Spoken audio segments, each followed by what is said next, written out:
Una lugubre e triste cerimonia per dire addio alle manzette più giovani della Malga, in quello che secondo molti è il de profundis per lo stesso alpeggio e per una tradizione sacrificata sull'altare del lupo.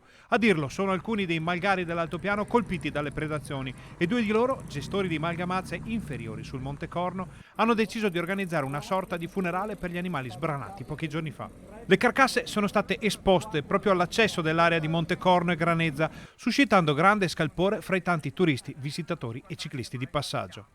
Siamo qui per protestare perché non è giusto che i nostri animali siano a rischio tutti i giorni per una cosa data dall'uomo, creata dall'uomo, per portare in estinzione, oltre alla nostra categoria, altri animali selvatici, caprioli, lepri, che stanno totalmente svanendo.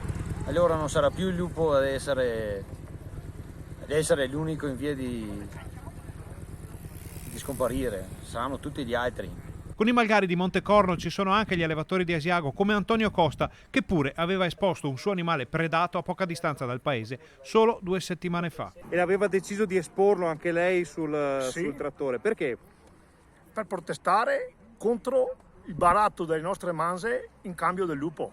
Il tema è complesso e coinvolge aspetti economici e sociali, politici e ambientali in una discussione che però è arrivato il momento di porre sul piatto a ogni livello. Intanto le malghe continuano a contare le perdite e a chiedersi se sia giusto quel che sta succedendo.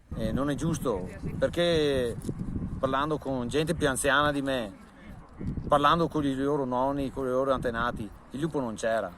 È stata una cosa che non ha senso rimettere, tanto più che non è un vero e proprio lupo, perché un lupo non si avvicina così alla gente.